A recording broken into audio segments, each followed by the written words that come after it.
राजकुमार रोज जी, ये साधारण बात नहीं थी मेरे भाइयों। ये निर्णय करना बहुत कठिन था, और कठिन इसलिए भी था कि आदिवासी पार्टी और कांग्रेस पार्टी का जो पूरे 2-3 स्टेट्स में बात चल रही थी, उसमें कई तरह की अड़चनें आ रही थी। तो ऐसे में हमारे अखिल भारतीय कांग्रेस कमेटी ने निर्णय किया कि राजस्थान के बारे में निर्णय हमारे प्रभारी रंधावा साहब करेंगे। और आप सबने देखा कि रंधावा साहब ने वो निर्णय किया कि अच्छे अच्छों की पिंडली दूजने लग गई, और देश के प्रधानमंत्री को यहां आकर के एक ऐसे भाजपा के प्रत्याशी का समर्थन करना पड़ा जिसको जनता नकार चुकी है, उनका समर्थन करने के लिए आना पड़ा। यहां पर जिग्नेश मेवाणी जी भी, जो देश के बहुत ही होनहार नेता, और जो जब बात रखते हैं तो मैं समझता हूं कि क्रांतिकारी विचारों के जनक हैं। जिग्नेश मेवाणी जी भी आए हैं, हमारे वरिष्ठ नेता ताराचंद भगोरा साहब भी हैं, हमारे नीनामा साहब भी हैं, हमारे उमेश जी डामोर साहब भी हैं, एमएलए साहब राम प्रसाद जी इंदौर भी हमारे साथ में एमएलए थे, वल्लभ जी पाटीदार हमारे जिलाध्यक्ष कांग्रेस के हैं, हमारे अखिल भारतीय कांग्रेस कमेटी के सदस्य भाई दिनेश जी खोटनिया साहब भी हैं, हमारे जिलाध्यक्ष रमेश जी पांड्या साहब भी हैं, शंकर जी यादव, अनुतोष जी जो हमारे बाप पार्टी के अध्यक्ष हैं, असरार अहमद जी, शंकर लाल जी आहारी जी, और तमाम आदरणीय सम्मानित मंच, और हम सबको, आप जो सामने बैठे हो मंच पे बैठाने वाले हो, आप सबको प्रणाम करता हूं, सैल्यूट करता हूं, नमस्कार करता हूं, जय जोहर करता हूं। भाइयों, हम यहां 10:30 बजे पहुंचने वाले थे, लेकिन आपको तो पता है कि अभी बीजेपी में क्या चल रहा है, देश में क्या चल रहा है। रात से आए बैठे हैं मुख्यमंत्री जी, और कह दिया डोटासरा जी और रंधावा जी को लेट कर दो, इनका प्रोग्राम नहीं होगा, इनकी मीटिंग नहीं होगी, इनका मैसेज खराब चला जाएगा। लेकिन उनको ये पता नहीं कि ये आदिवासी हैं, ये अंग्रेजों के सामने भी नहीं झुके, प्राणों को बलि देकर के, प्राण न्योछावर करके भी देश को आजाद कराया। ये इस बांसवाड़ा डूंगरपुर को भी बीजेपी से आजाद करा के छोड़ेंगे, आजाद करा के छोड़ेंगे, ये मैं कहना चाहता हूं।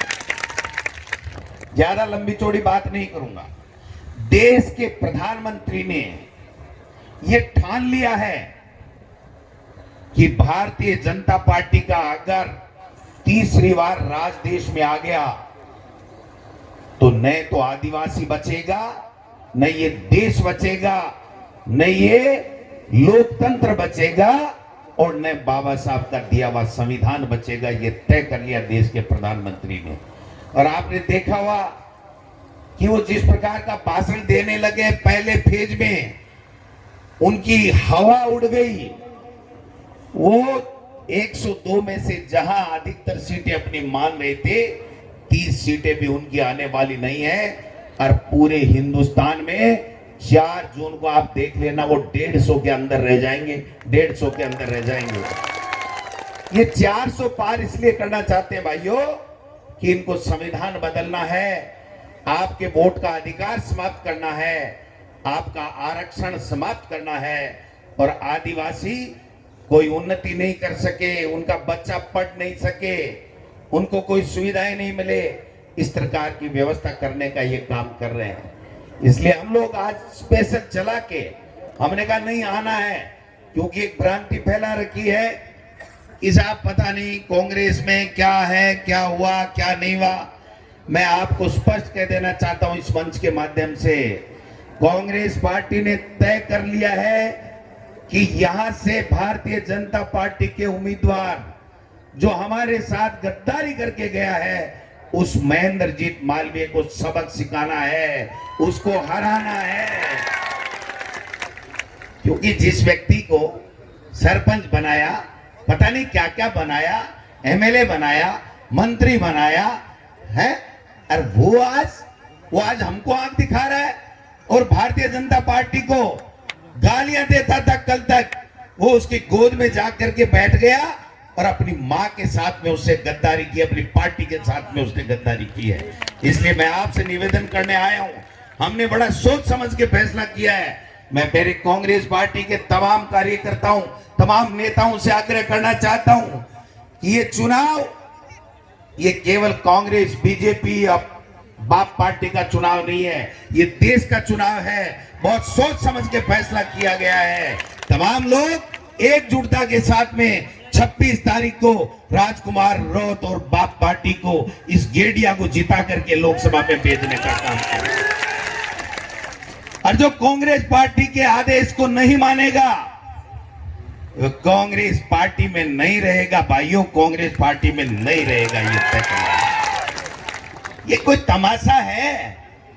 मर्जी है तब जिसने कांग्रेस के हाथ के निशान के ऊपर चुनाव लड़ा, या तो मालवीय की तरह चला जाए। और यह कांग्रेस पार्टी जब बाप को समर्थन दे रही है तो यहां से बांसवाड़ा और डूंगरपुर में यहां से गेडिया को जिता करके लोकसभा में भेजने का काम करे। ये एक संदेश देने के लिए हम लोग आए हैं। आज कितने नीचे स्तर पे उतर गए देश के प्रधानमंत्री, सोचना नहीं चाहिए हमको? हिंदू मुस्लिम करने लग गए कि सारा का सारा मुसलमानों को दे देंगे। मैं कहता हूं देश के प्रधानमंत्री को यहां आकर के अगर उन्होंने भाषण दिया तो हमारे इन आदिवासी भाई बहनों को क्या देंगे, ये बात करनी चाहिए थी, नहीं कि इस देश में नफरत फैलाने की राजनीति करनी चाहिए थी। देश में नफरत फैला करके, देश के टुकड़े टुकड़े करके वो अपने सत्ता में काबिज रहना चाहते हैं। ये मुमकिन नहीं है। मोदी जी, ये आदिवासी हैं जिन्होंने अंग्रेजों के सामने घुटने नहीं टेके, गोलियां खा के अपने आप को शहीद कर दिया, लेकिन देश को आजाद कराया। उसी तरीके से 26 तारीख को भाई लोगों, गेडिया के निशान के ऊपर तमाम कांग्रेस और बाप के तमाम कार्यकर्ता नीले बटन को दबा करके राजकुमार रौत को यहां से लोकसभा में भेजने का काम करेंगे। ज्यादा लंबी चौड़ी बात की जरूरत नहीं है। बात टकेगी एक ही है भाई जी, और बाप एक हुए, बाप और बाप एक हुए। हमने कह दिया, हमारे प्रभारी ने कह दिया, हमारे पार्टी आला कमान ने कह दिया कि मालवीय को, जिसने पार्टी के साथ गद्दारी की, उसको हराना है और राजकुमार रौत को जिताना है। आगे की गारंटी हमारी है। भाइयों, कांग्रेस के तमाम नेता और कार्यकर्ताओं को कहना चाहता हूं, मैंने इस व्यक्ति को देखा है, एक चाय नहीं पी और पूरी 5 साल सरकार बचाने का काम इसने किया था। आज ये फैसला यूं ही नहीं हुआ है।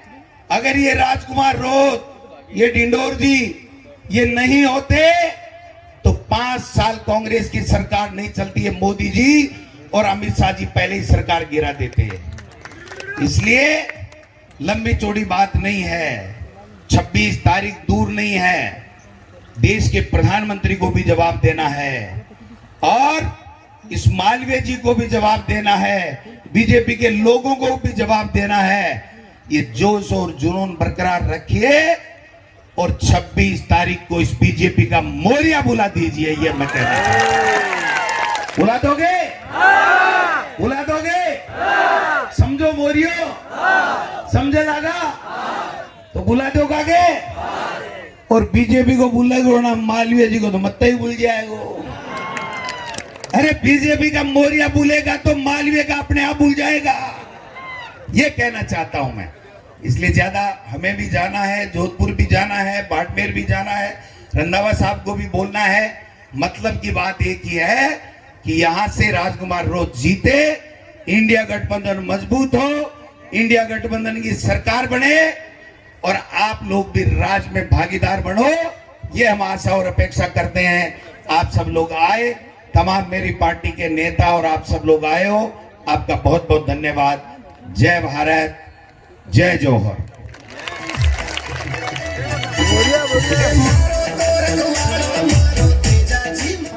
धन्यवाद साहब।